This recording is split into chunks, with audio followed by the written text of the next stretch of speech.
Просто плоть их и просто кость. Но есть истина простая, мы душою недотроги. С детства приговорены к той, что кровью в нас аллеет. Родине, стране души, а душа летать умеет.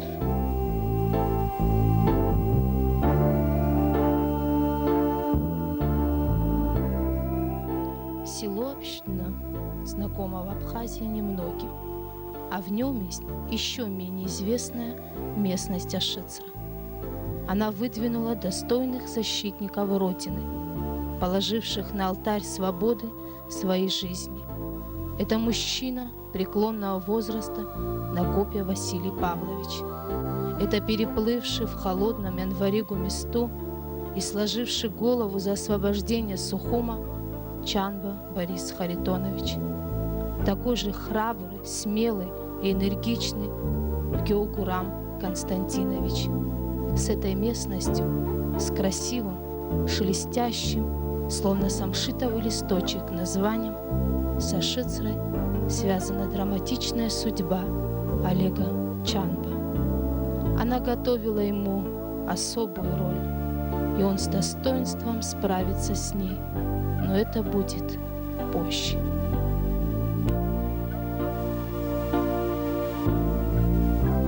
Твори, судьба, твоим ударом не раз на муки осужден.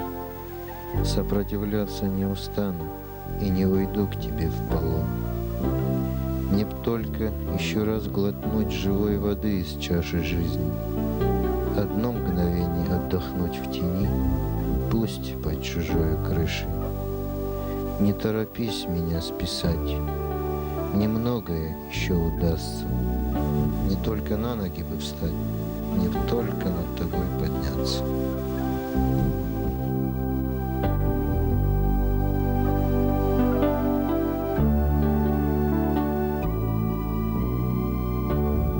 Одаренный Богом, но по возрасту мудрый, честный, отзывчивый. Юношеская душа, излучающая спасительный свет доброты, и все другие изначальные человеческие качества слились в одно целое в образе Олега.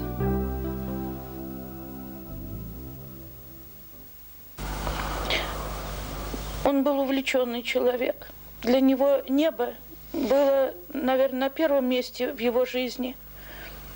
Я помню его письмо из училища, когда первый раз их подняли в воздух, и сделать должен был он первый парашютный свой прыжок.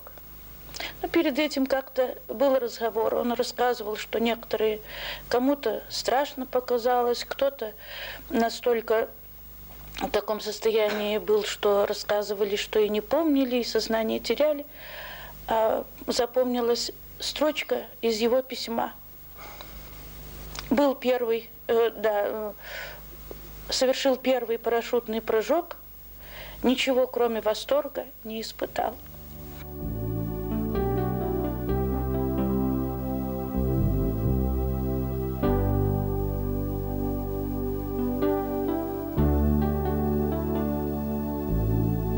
Служил тут на аэродроме, вот теперь вот СНГ, значит, служил там я. И, значит, взял я его с собой туда, на аэродром, Олега.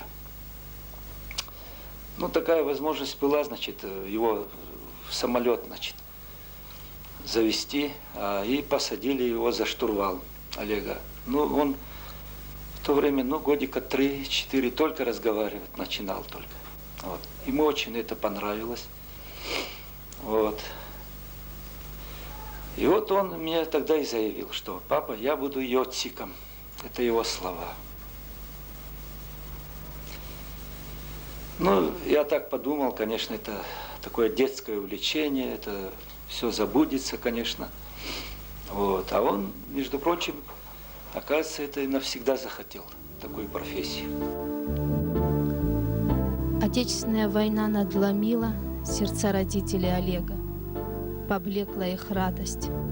Олег один из первых, кто откликнулся на зов Родины, кто перешел Кавказские горы труднопроходимыми горными тропами и дошел до Апсны.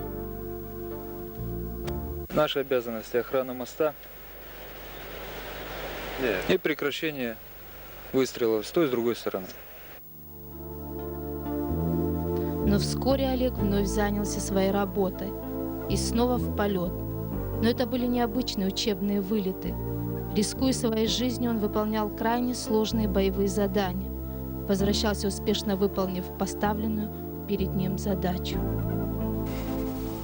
Я не разделяю Чамба, летчик Чамба, командир Чамба, поэт Чамба, друг там. Это был Олег Чамба. Сейчас это уже легенда, может быть. Где-то даже обидно, что это легенда. Желательно, чтобы он был с нами. Трудно отделять, перечислять все качества его в различных амплуа, каких он был. Тяжело без него. И тяжело об этом говорить. В общем, завидую тем людям, которые не были с ним знакомы. Настолько велика утрата, что тяжело. До сих пор не воспринимается это. Просто факты говорят сами за себя. Его смерть — это на уровне деформации генофонда Абхазии. Не меньше.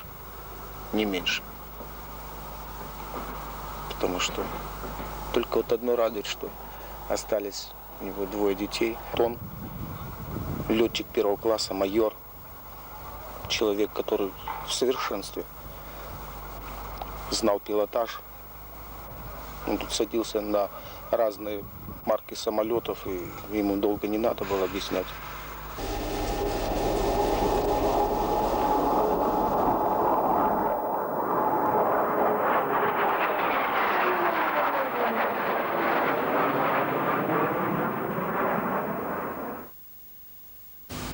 Ну, он готовился к тому, чтобы быть. Потом он стал кем, понимаете? Его, значит, ну что, мешать мы не стали, значит, он втянулся в это дело. Вот. Я как-то ему и однажды вопрос задаю, говорю: Олег, ну, все-таки, кроме летчика, можно и другие профессии выбрать. Ты понимаешь, все же я переживаю, хотя и служил в авиации, конечно, не связан был с полетами, все такое, но я понимаю, что такое летчик и как может у них случиться и когда ж чего. И поэтому я говорю: сынок, может, ты другую профессию какую выберешь? Он мне отвечает: вы знаете, вот одним словом он меня убедил, что я был неправ в то время. Он говорит: папа, если все родители, все до единого будут, как ты, говорит, уговаривать своих детей, чтобы они не шли в летное училище, то в Советском Союзе у нас, говорит, не будут летчиков, говорит. А ты знаешь, как они нужны. Ему говорили, что все же ты, к сожалению, первый летчик после Отечественной войны из абхазцев. Пока Олег там учился, и абхазец ни один, значит, так и не поступил больше. Хотя Олег это большое желание имел, это, чтобы не один он был летчиком. И он училище блестяще закончил с отличием, значит, и лучшим курсантом с первого, значит, и по последней он шел лучшим курсантом Армавирской высшей школы. И у него его портрет там висел вот до недавнего времени. Позже, значит, он уже в Молдавии, уже стал летчиком 1-го класса, там, значит, классность получил. И капитаном был некоторое время, ну, срок есть, там у них 2-3 года нужно, чтобы звание. Потом, значит, он уже звание майора, значит, дали ему командиром эскадрильи. И ихний полк, значит, на Курильские острова, значит, направлялся. И, значит, он там уже бы принял бы полк, конечно. И чтобы не уехать на Курильские острова, он решил, значит, сюда, потому что тут он нужней был для своей родины, для своей маленькой Апсны. Но когда война началась, он, значит, что уже было делать ему? Никаких Курильских островов, он говорит: все, вы мне освобождайте, я должен ехать свою родину защищать. Представляете, как он много хотел сделать, как он старался. Вы знаете, не только я это могу сказать. Его могут сказать там, где он, и в Лыхнах, где он жил. Они больше его там, Олега, видели. В эту семью он попал в начале войны. С первых дней он стал для них близким и родным. Здесь он мог рассчитывать на внимание, заботу и поддержку, мог делиться своими мыслями и чувствами. И теперь они рассказывают о своих переживаниях вместе с ним, за удачи и неудачи, о стараниях не обременять его своим чрезмерным вниманием, и не устают повторять о его человечности и повышенной душевной чуткости, которую нес в себе. Может, поэтому вместе с другими, кто причастен к нему, они испытывают чувство вины за то, что не сумели сберечь его. Абхазия, беда моя, кому-то не до нас, но я к невинной крови не могу привыкнуть. Зажмите рот, успею сердцем крикнуть. Брат, брат, услышь, останови псов бешеных, сорвавшихся с цепи. Олег был неземной. Да, быть может, нам не суждено до конца понять мысли, стремления этого человека, его сущность. Судьба подарила родине героя. Пройдет время, и жизнь расставит все по своим местам, и каждому воздаст по заслугам. Многое из того, что пока неизвестно из жизни молодого человека, сделавшего мечту детства реальностью, герой Абхазии Олега Чанба, перестанет быть тайной для нас. Но будет ли от этого легче? Может и нет. Во всяком случае, это будет справедливо по отношению к его памяти. Я еще все верю в какое-то чудо. Каждый день прихожу сюда, в эту комнату, читаю его стихотворение. Написал он его мне, когда-то показал в Молдавии. «Позови меня, родная, позови. На плечо мне тихо голову склони. Расскажи про свое горе, про беду. Я не словом, так молчанием помогу». И тут же вспоминается следом за этим стихотворение другое. Кто-то скажет: «Мой хороший, а меня здесь нет». Кто-то хлопает в ладоши, а меня здесь нет. Не звоните, не зовите, ведь меня здесь нет. Не ругайте, не броните, все равно ведь нет. И вот с этим «нет» не соглашусь никогда в жизни. Для меня он живой, для меня он здесь. С ним я здесь советуюсь, ему все рассказываю. И жду его здесь. Жду.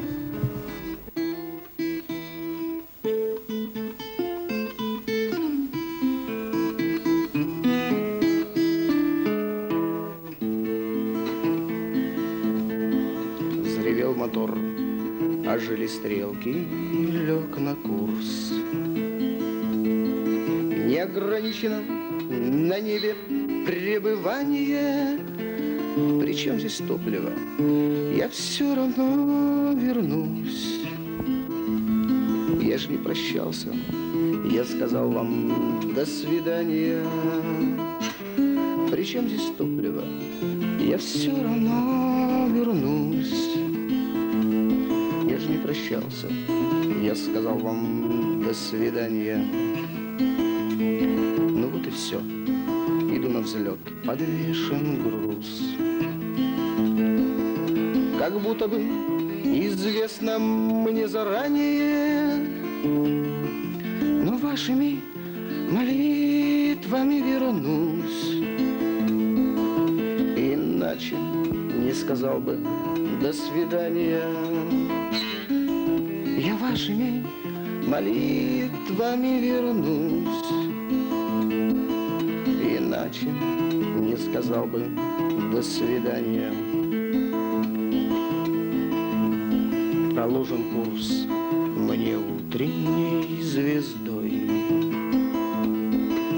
а цель не назначала мне свидания. Я где-то там, за бурной речкой, гумистой. Я же не простился, я сказал вам до свидания. Я где-то там, за бурной речкой, гумистой. Я же не простился, я сказал вам до свидания. Взревел мотор, ожили стрелки, лег на курс. Неограничено на небе пребывание. Причем здесь топливо? Я же все равно вернусь. Я же не прощался, я сказал вам до свидания. Причем здесь топливо? Я к вам еще вернусь.